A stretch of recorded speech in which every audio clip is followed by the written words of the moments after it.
there's books out there that if I knew now what I knew then, it's unless you're in it, you don't feel it.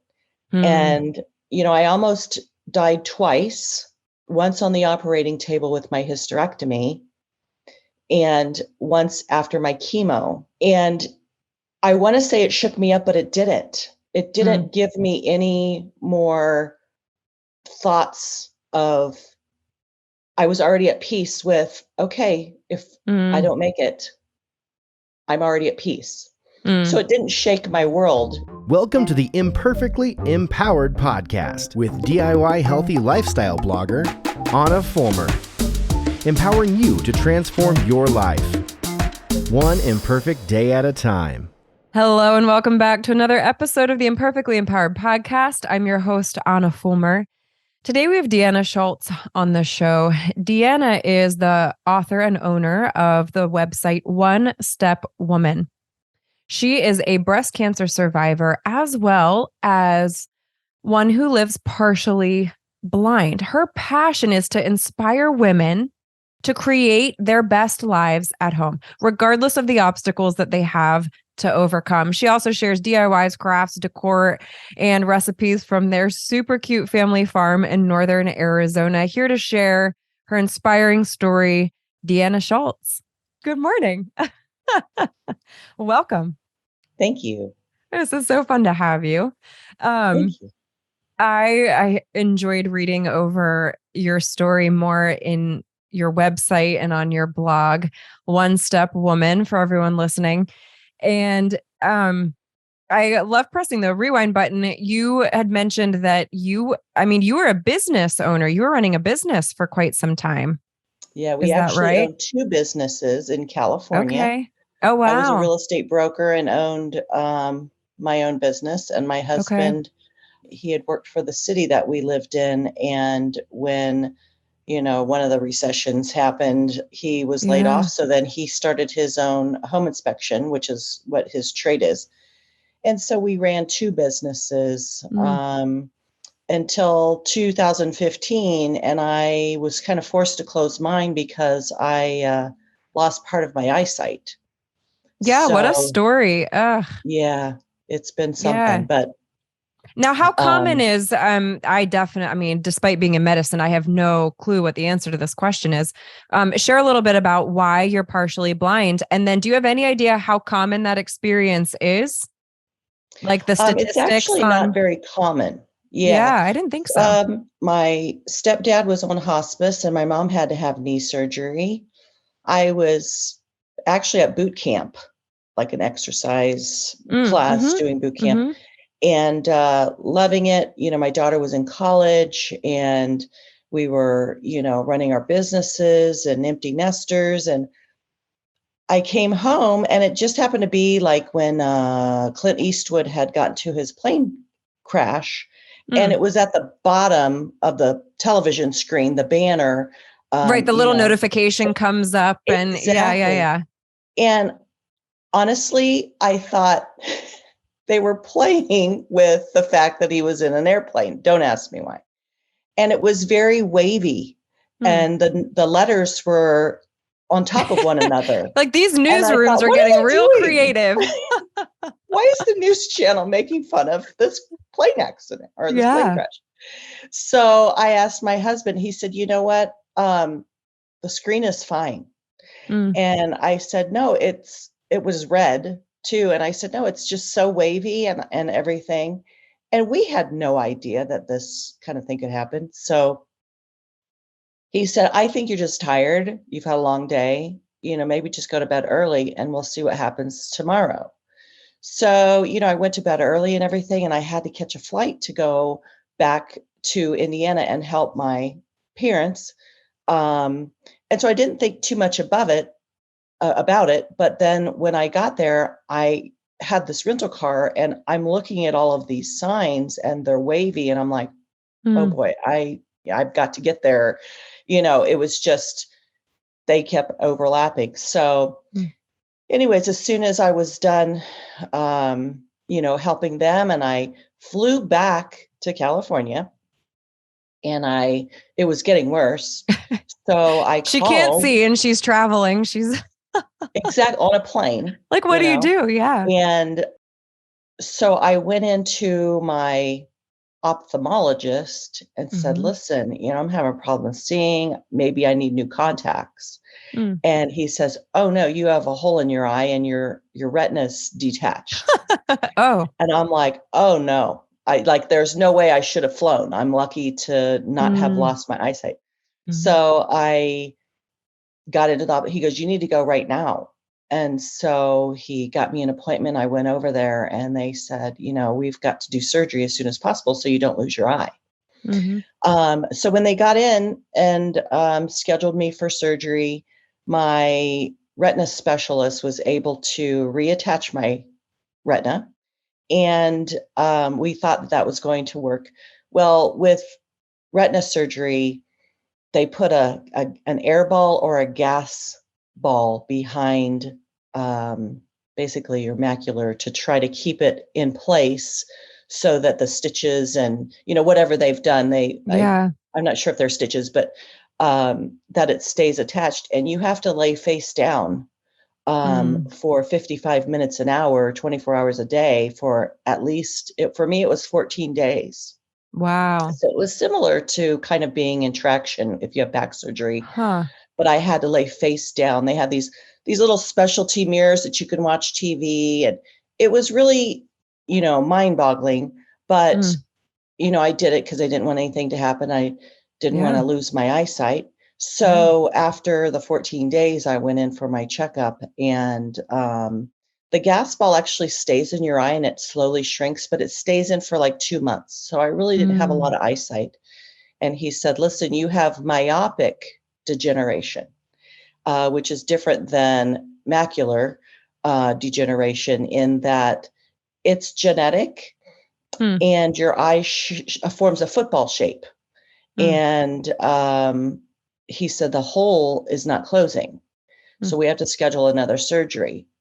Honestly, selfishly, I was like, dang it, I don't want to lay down for another, 2 weeks. It's horrible. I don't blame you at But all. I was like, You okay, got my businesses eyesight, to right? run and Exactly. Yeah. So they ended up doing another eye surgery. And of course, I couldn't drive.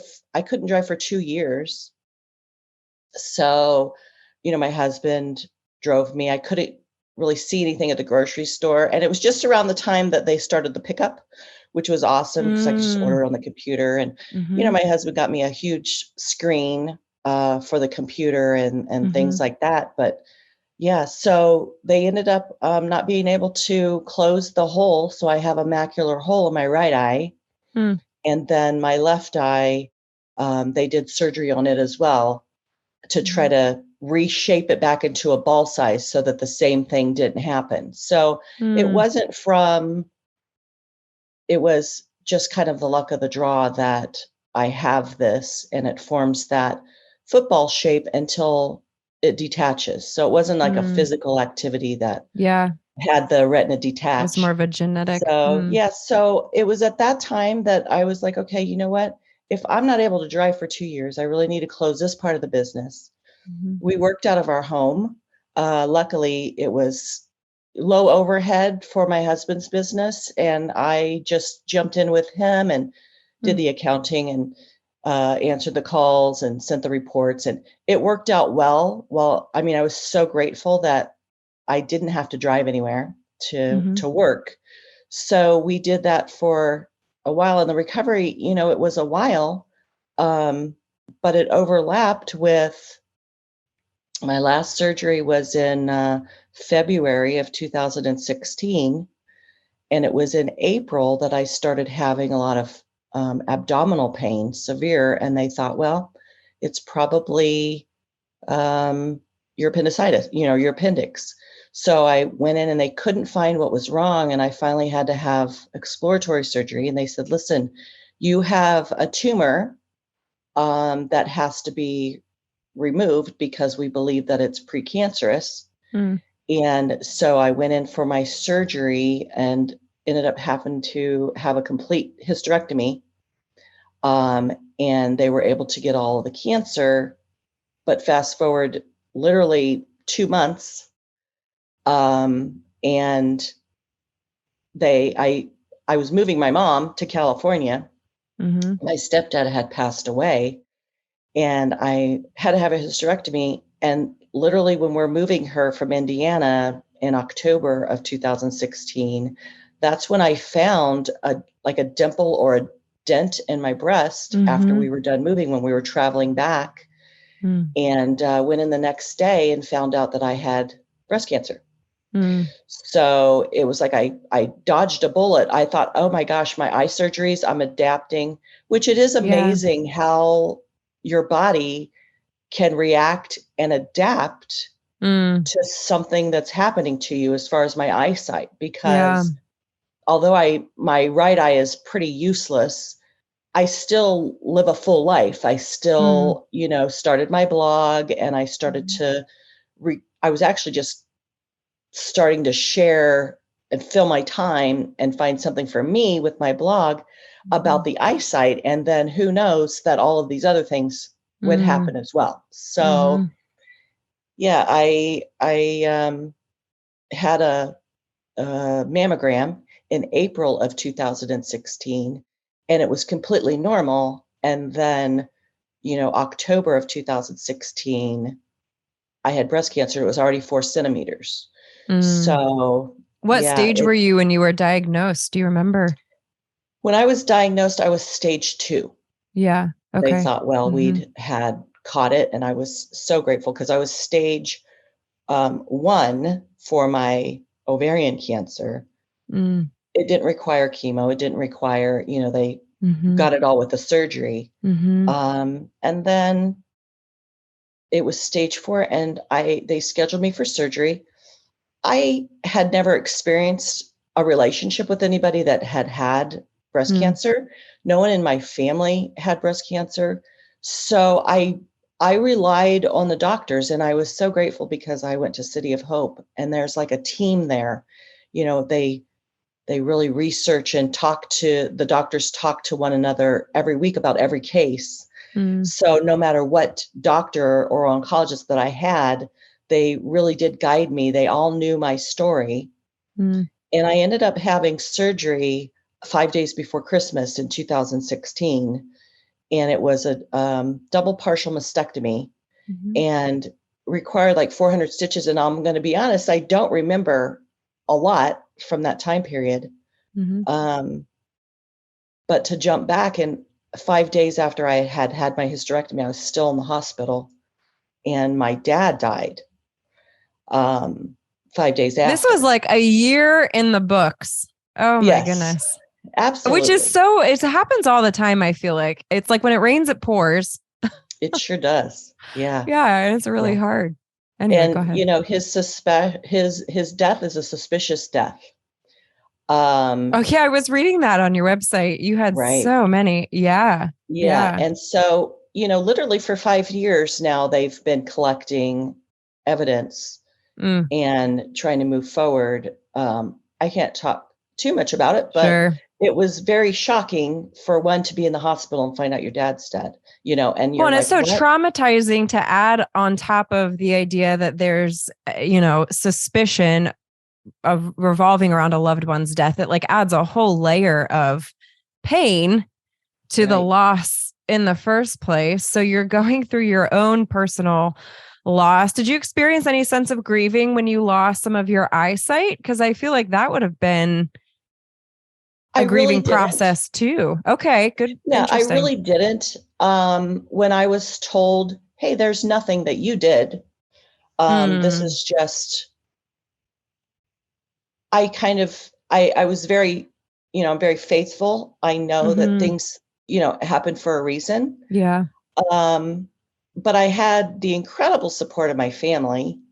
So it wasn't like I felt alone. It wasn't like I was completely blind, and my husband was like, I like having you here every day, and we focus on this business. So we were very fortunate in that regard.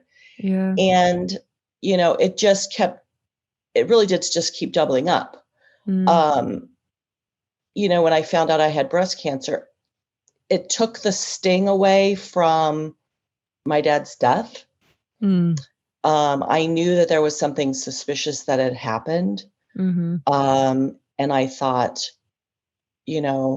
I've got to set that aside and save my life at this point. How could Yeah. I find out what happened to his life if I didn't live my own life? Yeah. Yeah. And so the recovery was brutal for breast cancer. I had 13 rounds of chemo and I had 33 rounds of radiation. I had the surgery, and they literally started my chemo 2 months after my surgery. And, your body really doesn't recover from surgery that quickly when you have 400 stitches. Right. And so it just was a constant state, I think, of numbness. But oddly enough, everything else kind of goes away. In the same time period, there were several friends that we had, and 2 of them died from breast cancer. And that just kind of stabbed me in the heart. I was like, what can I do to save myself? And, I kind of took of course, just like when you're having a baby, everybody has an opinion. Oh, always. On what always, you should do. Yes. Even if they've not had cancer, they're going to tell you what you should do. Yeah. So I kind of took a holistic approach. I listened to my doctors, I prayed, and I said, nothing else really matters. The relationship issues, they kind of lessen. I wasn't getting into the little drama, like it just kind of went away. Yeah. It's like when you have this sudden, you are faced in a very real way with the end of your life on this side of eternity. It is sort of a forced perspective shift. And it's like, so if you could answer this question for somebody, what advice would you give to somebody who may not be facing an imminent sense of end of life? You know what I mean? For those of us that don't, we're all dying. I always laughed. I didn't laugh, but inwardly, when patients would ask me in the ER, am I going to die? I always wanted to say, well, yeah, we all are. Yeah, we all are. We're all dying. Some of us just faster than others. And, so we don't always have that opportunity to be faced with an end of life diagnosis or a terminal scenario, or, you're driving a car and you almost get killed. And it does really shift your perspectives. But for those of us who aren't in that place, what advice would you have from your perspective for those of us who want to live life to the fullest and be able to glean from some of that worldview that you had and have? What advice would you give? Well, I actually was very faithful and prayed. And that's not the answer that you're looking for. But when I was praying about this, it's using my head. I was saying, just ignore all this noise and just live and try to survive. But I also, I either read it or someone had told me that no matter what, you're going to be healed. And when I was in that, honestly, I came to the conclusion of, if this is my time to die, I've got to be comfortable with it. I have to deal with it. And it wasn't something that I consciously, had to think about, but God is in the healing business, and you're going to be healed on earth or on heaven. And that actually gave me comfort, because I thought, no matter what, I'm not going to suffer, but all this other stuff goes away. But, there's books out there that, if I knew now what I knew then, and, all this, unless you're in it, you don't feel it. And, I almost died twice, once on the operating table with my hysterectomy, and once after my chemo. And I want to say it shook me up, but it didn't. It didn't give me any more thoughts of, I was already at peace with, okay, if I don't make it, I'm already at peace. So it didn't shake my world. Any more than finding out I had it or, anything like that. But I would say, I want to say something insightful about that, but it just kind of comes over you that all of these other things don't matter as much in the scheme of things, because I was right there at the finish line going, okay, do I see more road ahead? Is this it? But I'm going to be perfectly honest when I say, after I was told I was in remission and you live your life, you go back to the little things matter, as in an argument, or you go back to feeling the same way. And I have to say, no, I didn't dwell in, is this the end for me and nothing else? No, I went back to, after the initial shock, and then you live your life goes on, and relationships still have hills and valleys, and someone's going to upset you on the road, and somebody says something to you and upsets you, and you still have relationship problems and all of that. So it's not so insightful, except for when you're at the very end and you're like, am I going to get up tomorrow and say they didn't catch it? It's not treated, and there's nothing more we could do for you. Or the other scenario was, you're going to be perfectly fine. So the night before I went into the doctor to find out I was in remission, I'm literally laying on my bed going, which direction? It's not under my control. Yeah. Well, and something that I hear that you haven't specifically said, but I'm hearing it just by the way that you communicate, is I also get the sense that you have very much approached life with gratitude. I mean, you've mentioned the blessings in your life multiple times, and right. I think you have said a lot that is insightful, but I also think there's probably that element to it that you may not even be realizing that you're communicating, but I see gratitude in your words and in your life, and the ability to pivot in those moments and to do it with success, I think is probably stemmed from that sense of, well, I get to spend more time with my husband. I get to work from home. I get to fill in the blank. And so I also have so much respect for the way that you have also, it sounds like, consciously chosen to see the blessing in the burdens. And that's something I think we can all, myself included, take note of and figure out how we can do that in our own lives. We are going to take a quick break. When we come back, stay tuned. We're going to play a speed round of this or that with Deanna, and we're going to dive a little bit more into her really fun website, her farm, and really just her expert advice from her own life of creating your best life, even when life throws you some pretty significant obstacles. Right when we come back from this break. You have tried it all. Worried you will never lose the extra weight or reclaim the energy you once enjoyed? Want to achieve fat loss without spending hours in a gym or eliminating entire food groups from your diet? Well, now you can. In the virtual Faster Way to Fat Loss with Ahna, my 6-week fitness and nutrition program, you will learn how to pair effective 30-minute workouts with all-natural, evidence-based nutritional strategies to leverage what you eat and when you eat to reset your metabolism and burn fat fast, even that stubborn belly fat. I am a dual certified nurse practitioner passionate about teaching sustainable strategies to promote fat loss and prevent disease. I have cheered on thousands of clients who have done just that with the Faster Way program. In my 6-week program, the average client currently sheds 7 inches of body fat.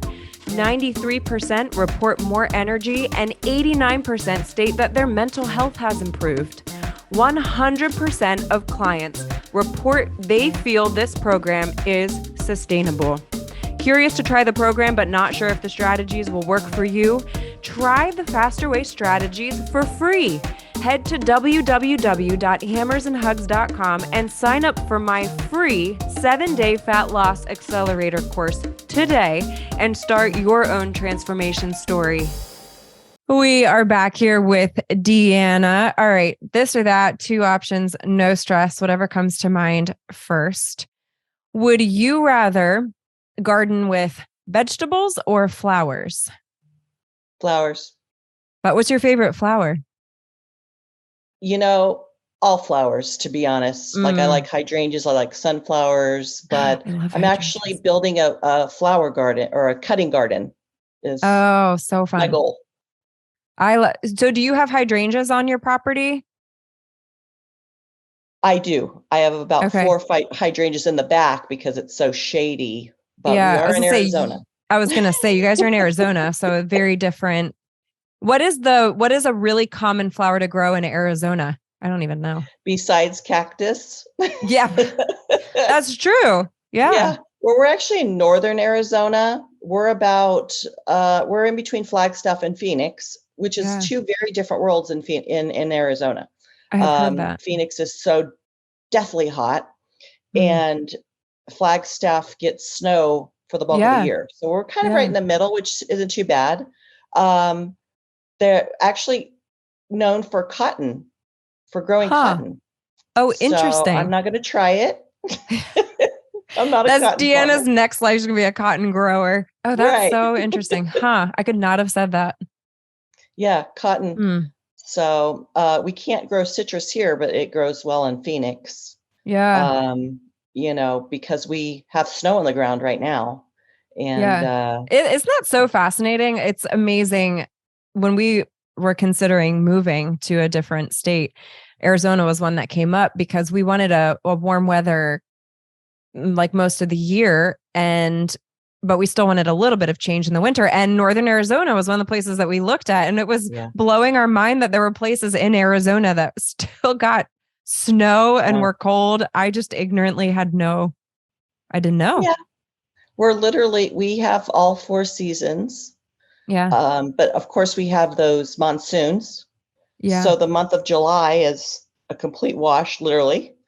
Which is something I'd never experienced before with monsoons, and it just comes out of nowhere, dumps a bunch of rain, everything's washed out, and next thing you know, it's sun. So it's crazy. It is crazy. It is really interesting. Would you rather read a Kindle or an old-fashioned book? Old-fashioned book. Do you have a favorite? What's the most favorite book that you've read?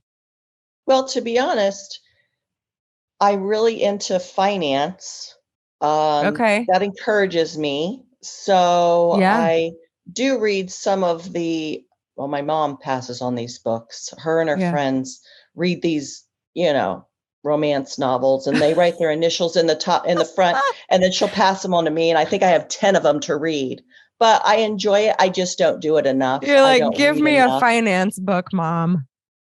Exactly. Give me those and I'll read it. Right. That's so funny. Oh yeah.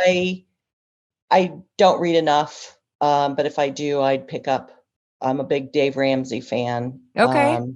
When we were literally going through all of the closing my business and, running our other business, the thing that helped us out the most was being debt free, which actually got us to the point where we could close our businesses in California and move to Arizona and start a small family farm. And I think we could not have done that if we had not been debt free. And the height of the market, selling your house doesn't hurt either. But so that's what it inspires me to try to live frugally. And it was quite an adjustment, because when we were in California, I thought we lived frugally, but when we watched, but we were literally 5 minutes from a restaurant. We go out whenever we wanted, so we were not so stringent, but I think that was key for us. So I try to throw that in when I have conversations, like, especially, we didn't know beforehand, but once you go through breast cancer, the expense of really that and the eye surgery is unbelievable. And so I think that helped us relieve some of the stress from these events. So I always throw that in there, that being debt-free is helpful when these things happen in your Life life. events. Yeah. Yeah. I love that this is such a cool part of your story, and we'll talk a little bit about your farm here.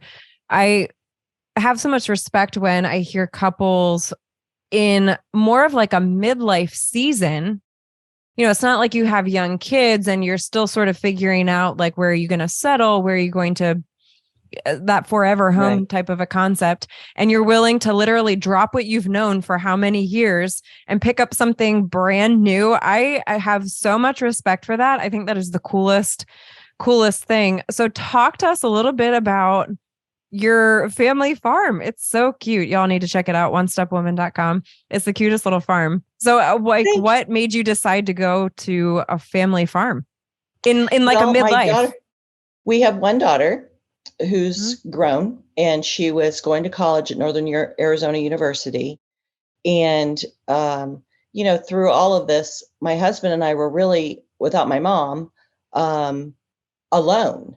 As far as family, my dad had passed away. My father-in-law and my stepfather both had passed away within a year of my dad. So we lost all three of them. And so we kind of were longing for that connection with my daughter.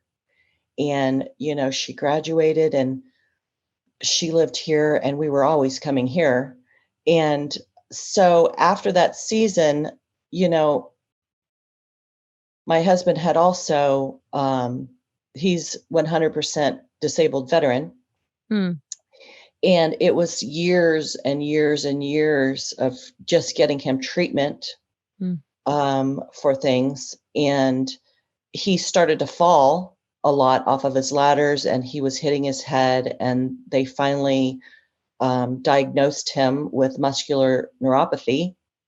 And so it's where it affects the nerves in your hands and feet. And that's what he did for a living, was use his hands and feet. And so once they diagnosed him with that, we literally sat down and took stock of what was ultimately most important. And thankfully, we were debt-free, except for our home. And we could sell the home, make a profit. And we thought, honestly, are we going to die? And we didn't get to really let loose and start a new life, close that chapter, open a new one. My mom was on board. She's like, oh no, you're not leaving me here by myself. So she had her own home. We sold it. We sold our house, and we sold a lot of our possessions. And it was so hard to find a house. We were so not knowing where we were going to live. We knew that we wanted to live close to our daughter, Hannah. And we found a house that was on a piece of land. Of course, we were thinking, let's go buy at least 5 acres. Then we started thinking, what are we doing? Who takes care of those 5 acres? Exactly. We're not in a position physically to be taking care of all of this. So we scaled down, and we found this just blank piece of land. And a builder had built a small farmhouse on it. We downsized about 1,000 square feet, but we were like, this is a fresh, clear the slate, And so we bought it sight unseen. We just put the offer in, and within 20 minutes we'd signed the papers, and it was like, okay, this is a God wink for us. This is what we need to do. Yeah. We started doing our research on farms and, things like this. And we wanted to leave something for our daughter. So it's 1.25 acres. And we just brought everything, pulled in, and, so this is our house. Of course we've seen pictures, but we're like, what are we going to do? So we pulled in, started moving in, and it was honestly not, it was not sunny days the first year. It was not sunny days. It's a blank slate, which is great, but it's a learning I mean, we're learning so much, Yeah. and now we need help. And, luckily we have neighbors that live behind us that we met on the very first day. And they were like, oh, great. They're moving from a cul-de-sac in California. What? Oh, great. Right. But from the very beginning, they were so helpful. Well, they'd lived in their house for 30 years and they're somewhat homesteaders. So they have chickens, goats, and all this. And we've never had a chicken. We've never, I've planted flowers, but I've never planted trees. So they literally are empty nesters, a little bit older than we are. And they have created this family farm of theirs. So anytime we need, had no idea on the chickens. Seriously. We had no idea on. So do you have chickens now? We have chickens. Cul-de-sac to chickens. Yes, exactly. And we're growing nuts and fruit trees. And, my husband, with a little bit of help from our family, we built a workshop. And, we're just getting our bearings. And my daughter said, hey, I'm getting married. And we want to have the wedding in your backyard. And I'm like, no, there's nothing there. It's dirt rock. You may not. Sorry. Do you have pictures of that on your website? It's actually going up on Monday of the wedding. We had it October the 30th. So fun. So we said, are you sure? And they're like, oh, yes. We're absolutely sure. Oh, that's so special, though. Like, what a cool.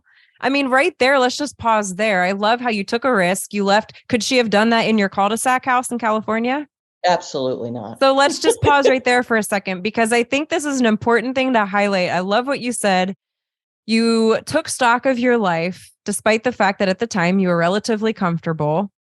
And you said, okay, is this it? Or is there a dream we would still like to realize? And this is one of my favorite story moments that needs to be pointed out, because I have a lot of women in a similar position in your life who listen to this podcast. And so I want you to hear right now what Deanna has just said. She and her husband took a risk. The story wasn't over. She wasn't just going to sit down and get comfortable. And she said, you know what? Forget midlife. This is the beginning of the next chapter. And you can do that too. What is it that you want to see happen? Take some risks. And then because of that, her daughter gets to have this amazing experience in your backyard. Right. I think that is the coolest thing. Sorry, had a moment there. I love that. Honestly, I thought it was so challenging with the breast cancer. And believe me, it is, my husband's disability, all of these things happen. We were just normal people raising a family, going to, the PTA and living our life. Yeah, and then, literally I had 10 surgeries in 18 months. And, then this happened to my husband. And then 6 weeks after we moved in, my daughter got into an almost fatal car accident. She was T-boned and thrown into a water well. And she was life flighted to Phoenix. And it was the same kind of revelation that I had after I was, in bed that night trying to find out if I'm in remission or if, I'm not going to live.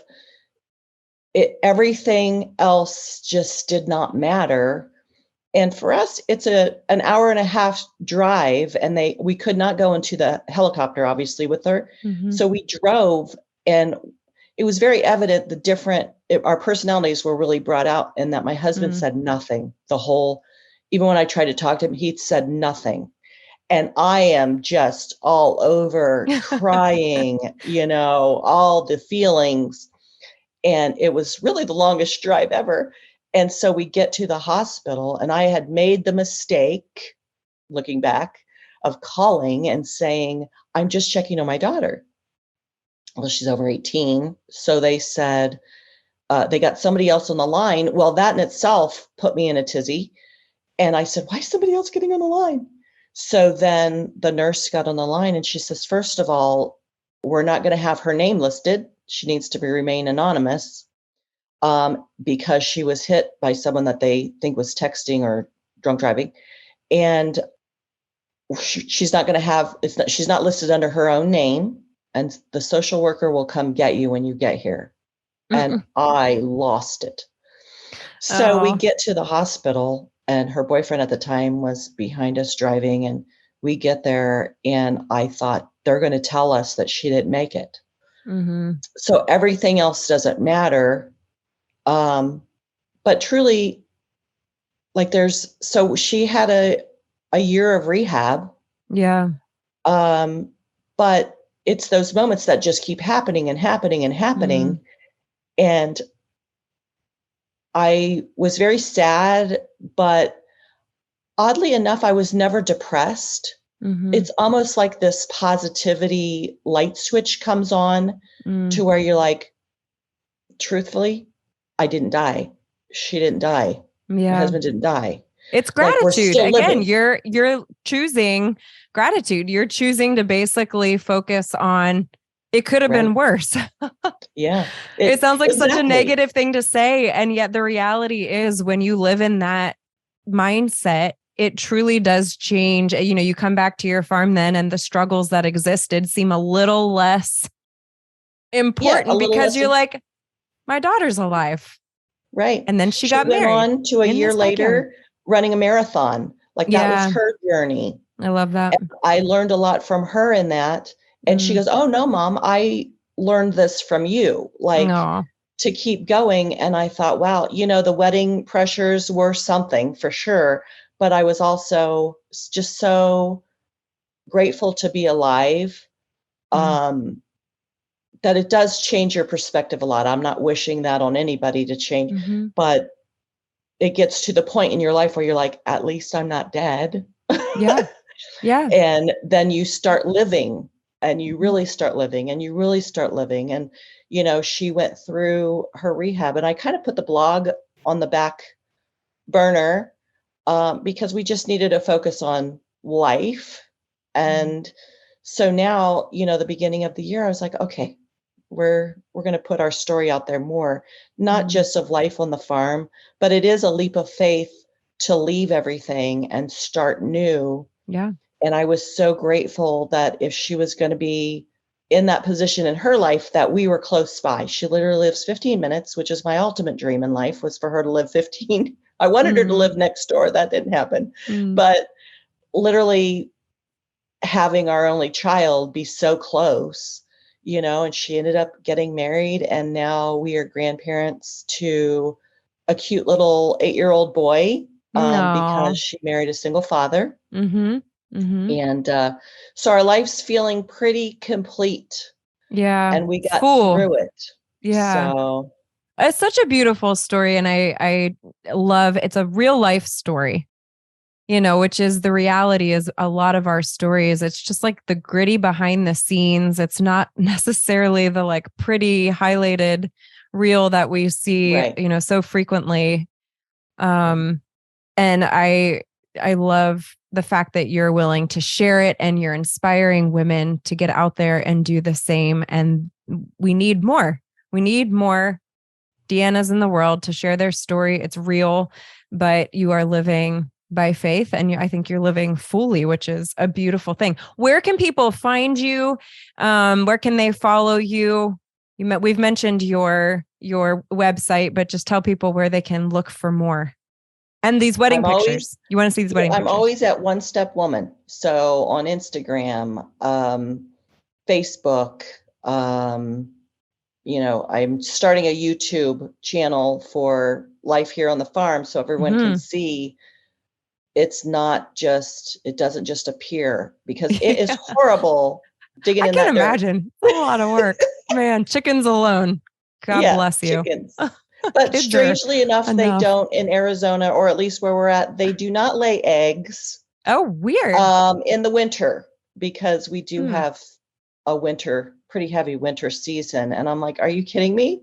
We got these chickens we have to feed every day, and eggs are so expensive, and we don't even get to. Oh, we don't have the eggs.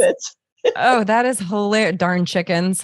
Yeah. Well, One Step Woman is where you need to go check out Deanna and follow along if her story resonates with you. Be encouraged. Your next chapter might be the best one yet. Live life fully. Yes. Deanna, I pray God's richest blessing over your heart, your home, your sweet family, your Thank you. daughter and grandson. It's such an honor to have you here. I appreciate you giving me the platform to tell my story.